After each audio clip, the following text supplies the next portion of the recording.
everyone, welcome back to my YouTube channel. If you are new here, my name is Anna. I am a portrait photographer in the Denver, Colorado area. And today we are using generative AI in Photoshop to create a fun fantasy look for our Elsa cosplay that we did.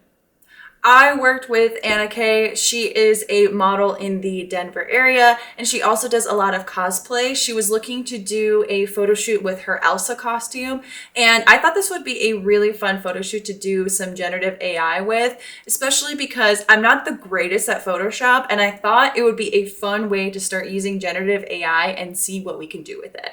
So this is the photo that we're going to be editing today. I went ahead and did a couple edits of myself. So we're going to see if we're going to be able to replicate something similar to this. So what I'm going to go ahead and show you is the original edit. I did use an off-camera flash for this, hence why she is highlighted on her left-hand side. So I'm going to go ahead and right-click and then click Edit in Photoshop, which is then going to add the file into Photoshop for me. And it's going to make it so much easier for me to be able to get this whole thing started. So the first thing that we're going to do is go ahead and expand this photo. So I'm going to drag it out just a little bit, just so we can get a little bit more of this photo.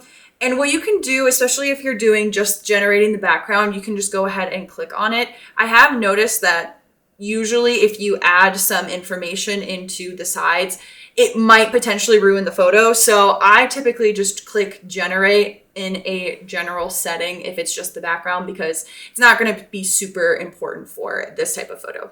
So it's already looking beautiful. We always have 3 different types of prompts that show up, or 3 different generations of it. So what we're going to do is kind of click through them and see what we're interested in. This one looks a little bit more to something that I would like, just because it has a little bit more trees in it. Where we were shooting was kind of like a playground tennis court area. So we can see a little bit of the tennis court still there. So we could either kind of click on that and remove it, but it does kind of look like it's fitting in with the tree, so it looks like it's fine. I think I'm going to go ahead and select the second one. I feel like the second one has a little bit more of the vibe that I'm looking for. Because Elsa is a character that's in the woods, I want to have a lot of snow around her. So I'm going to use that as a lot of the prompt in order to get kind of what I'm looking for. So with that being said, one thing that I think is also really important is to make sure that you are either merging the layers or flattening the layers. If you are trying to incorporate something into this section and it's not completely in the full picture, as in like the layers are separated, it's going to become a little bit wonky. And I've just noticed that from personal experience that it's going to mess up the process and you're going to have to start all over again anyway. So I think it would be good to kind of go ahead and click on both of these and merge the layers, just so we have that as a base of what we're going to be doing. And if at any point in time you feel like you want to have the option to potentially remove or revert a option that you have done with generative AI, just kind of duplicate your layers so that way you're always working on the original product. So with that being said, I'm going to go ahead and take the lasso tool. I'm going to wrap this around this area, and I'm going to say cover the trees with some snow.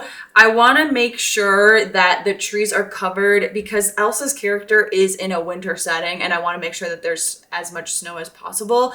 There is a lot of snow on the ground, so that will kind of help a lot when it comes to having the AI figure out what you want as the backdrop. So we're going to go ahead and click that and see what shows up. And it looks like it added some people in there. That is one thing that I have noticed in the past where I've tried to incorporate some castles, or I've tried to add some other things, and it would always add some type of people in there. So when you are doing your prompts, just make sure, if you don't want to have people in the background, just to say no people. So I'm actually going to revert this and delete because I do not like that result. So one thing that I do want to add, as you had seen in the original video, or at least in the original photo that I was editing on, I added a reindeer in here. So with Elsa's character, you do have like specific creatures that work with her kind of movie. So I wanted to make sure that I added a reindeer in here. So we'll just see if we can do something super generic, just like typing in reindeer and see if it shows up. You could also do something like add reindeer or include a reindeer in the background just to make it a little bit easier. And now that we have the reindeer, we can go ahead and kind of start generating through them all. I think the one that I picked last time was the second one. It looks a little bit more realistic than the third one because the third one kind of looks more like a moose. And the first one actually doesn't look that bad either. It really is up to you. If you don't like either of those options, but you kind of like one, what you could do is, I like this one and I don't really like this red thing that's happening on top of their head. So you can go ahead and click and you could say if it's good, report, or you just report it. So you can select this one and continue to generate on that one. So if you really like that one, but there's like something that you feel like is off, just click that one and see if you can regenerate again.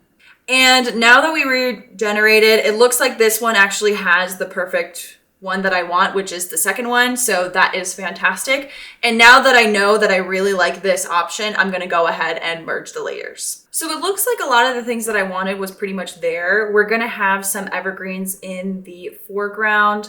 And you can also mention that as a prompt as well. So mention like what you want in the foreground and what you want in the background. That might be a little bit easier for you to figure out what is best for you, or at least exactly give the AI what you specifically want. So now that we have this pretty much filled, I think I like option number one. So I'm going to go ahead and merge the layers together. Now, the last thing that I want to do is incorporate some snowflakes in her hand. I had some trouble with this previously when I was working on it, so I would try to, and that actually might be a little bit too big, I tried to make sure that the hand is not included in there and also keep the specific section a little bit smaller than you would want it to, because for some reason it really doesn't like generating hands. It has a really hard time doing that. But also the snowflakes will be appearing a little bit higher, and you might be able to see what I'm talking about with this. So I'm going to type in blue icy snowflake and see what shows up. I've seen in the past, every time I've tried to generate it, it provides a lot of space here between the hand. So hopefully with the smaller, that actually looks pretty cute. But with the smaller selection, you're going to be able to see more of it. So I'm going to use this and I'm going to generate it again to see if maybe I can get something differently. Yeah, that's exactly what I'm looking for. I'm looking for something like option number one. I think that's perfect. And then as you zoom out, like you can kind of see that it's still a snowflake coming out of her hand. So that is perfect. I'm going to go ahead and merge those layers together again. The last thing that I do want to do is add a lens flare, and I usually don't know how to find it. So, okay, so filter, render, lens flare. And I tried to place it in an area that might be easier to locate. So I always do 105mm prime just because I feel like that gives more of the kind of effect that I'm looking for. And I don't want the brightness to be that bright. I want to kind of bring it down. I want to be able to see her hand through and also be able to have those snowflakes kind of come out. So something kind of subtle. Maybe we'll do 10. I feel like 10's pretty good. Let's see. Yeah, that's exactly what I'm looking for. I want to have a little bit of an illumination coming out of her hand. That's beautiful. I want to see if we can just add a castle. It was able to do the reindeer and the evergreen just fine, so I wonder what's causing the issue here. And like I said, AI is kind of not like it's not a direct science. It's not going to give you exactly what you want. So I might see if I'm going to try to select more of the area. And maybe I'll just type in castle and see if that helps. And like I was saying, it's not a direct science, so you're not going to get it right every single time. So it looks like the best thing that I got was just a brick wall. So I don't know if it's a hit or miss because I was not selecting enough of the area to do it, or maybe the prompt wasn't specific enough, but again, this is going to be something that you're going to have to play with on your own, and hopefully you'll get some similar or different results. Let me know in the comments below if you have used generative AI. Are you a fan of it? Are you just going to keep sticking to Photoshop? Let me know in the comments below. But overall, I'm pretty happy with the results. I feel like generative AI did a good job, but this is something that is going to help elevate your photography skills. If you have the ability to mix your AI with your Photoshop, I would highly recommend doing so. This could probably save you so much time of just being able to add things inside. A lot of the times when you're using generative AI, it will like incorporate some shadows like you'll see here with the reindeer, and it will save you like the hassle of just trying to find something that is worth your time and effort to like place inside the photo.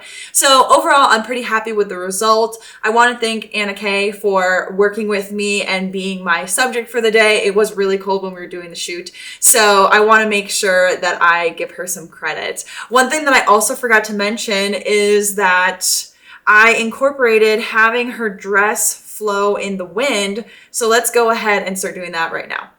Now, this is going to be the final result. I do want to thank Anakay for helping me out with this shoot.